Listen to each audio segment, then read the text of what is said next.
جی السلام علیکم ورحمۃ اللہ وبرکاتہ۔ ہائے رے اقتدار، ہائے رے وزارت عظما، ہائے رے چوتھی مرتبہ وزارت عظما۔ میرے محبوب قائد، لاہور اپنے پرفضا مقام جاتی عمرہ محل سے نکل کر کوئٹہ تک جا پہنچے، اور تو اور میرے محبوب قائد نے صادق سنجرانی سے بھی جفی ڈال لی۔ وہ صادق سنجرانی جنہیں یہ اسٹیبلشمنٹ کی کٹ پتلی کہا کرتے تھے، تنقیدیں فرماتے تھے، ان کے خلاف ٹرینڈ چلاتے تھے، ان کے چیئرمین سینٹ بننے کو جمہوریت کی شکست کہتے تھے، سیاہ دن کہتے تھے، اس صادق سنجرانی سے بھی ہنسی خوشی خوشی جفی ڈال لی۔ ہائے رے اقتدار۔ میرے محبوب قائد کو بلوچستان بھی یاد آ گیا، بلوچستان کی محرومیاں بھی یاد آ گئیں، اور میرے محبوب قائد اب بلوچستان کے الیکٹیبلز المعروف لوٹوں کو بھی ساتھ ملانے پر تیار ہو گئے۔ یہ بھی سنتے جائیے کہ بلوچستان میں یہ ایک پریس کانفرنس ہوئی ہے، اور اس میں وہ پریس کانفرنس کی ہے ثناء اللہ زاری نے اور عبد القادر بلوچ نے، جن کو میرے محبوب قائد نے کہا ہے کہ ان کو ہم نے ایک پارٹی میں نہیں لینا۔ ثناء اللہ زاری نے ایک سوال اٹھایا ہے، انہوں نے کہا ہے کہ میاں صاحب کو میں کیا کہوں، باپ پارٹی کو لینے کا مطلب ہے تھوک کر چاٹنا، یہ کہا ہے ثناء اللہ زاری نے۔ لیکن کیا کہیں ثناء اللہ زاری صاحب، آپ اور آپ کی سیاست ہے ہی ایسی کہ قدم قدم پر یہ تھوک کر چاٹتے ہیں۔ کل ایم کیو ایم بری تھی کیونکہ وہ عمران خان کے ساتھ تھی، آج اچھی ہو گئی، یہ بھی تو تھوک کر چاٹنا ہے۔ باپ کل پارٹی بری تھی اور یہ نعرے مارتے تھے مسلم لیگ نون اور پی ڈی ایم والے کہ باپ کا باپ کون ہے، آج باپ کو ساتھ ملانے کے لیے بےتاب ہیں، تھوک کر چاٹنا۔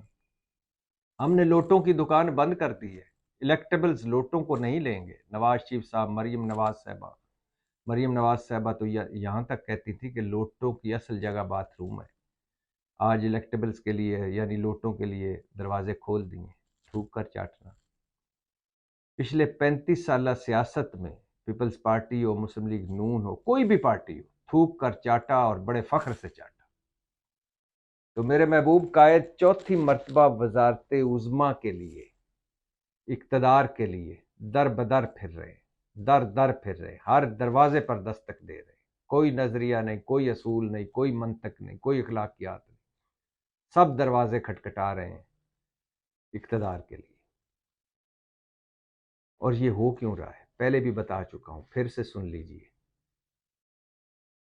میرا محبوب قائد بیانیہ لیس ہے، ووٹ کو عزت دو دفنا چکے، پرفارمنس لیس ہے، 16 مہینے کی شہباز حکومت نے ساری کسریں نکال دیں، مقبولیت لیس ہے میرا محبوب قائد، نہ وہ پرانی مقبولیت ہے، نہ مسلم لیگ کا پرانا جاؤ جلال ہے، حتیٰ کہ پنجاب میں۔ پھر کیا وجہ ہے؟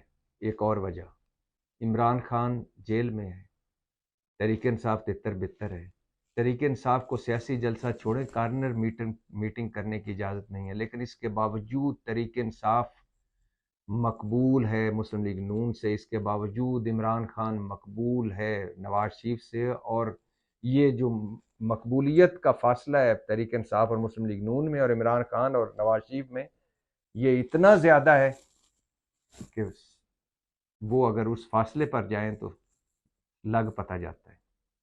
تیسری وجہ، میرے محبوب قائد نے جو اصل سروے کروائے ہیں پنجاب میں، اس میں مسلم لیگ نون تحریک انصاف سے کہیں پیچھے نظر آتی ہے۔ چوتھی وجہ، ابھی تک یہ اس غم میں ہیں، شوق میں ہیں، جو تحریک انصاف نے آخری الیکشن میں ان کو نون والوں کو ان کے گڑھ اور گھر لاہور میں ہرا کر وزارت اعلیٰ لی تھی، اس ہار کی ابھی تک غم نہیں جا رہا، ڈری ہوئی ہے، سہمی ہوئی ہے مسلم لیگ نون۔ یقین جانیے اگر 50% بھی الیکشن منصفانہ ہو جائے تو مسلم لیگ نون تحریک انصاف کے قریب بھی نہیں پھٹک رہی ہو، قریب بھی نہ پھٹکے۔ گراؤنڈ ریالٹیز بالکل مختلف ہے۔ اوپر جتنے بھی یہ بڑے بڑے چہرے اور ٹی وی چینلز، میڈیا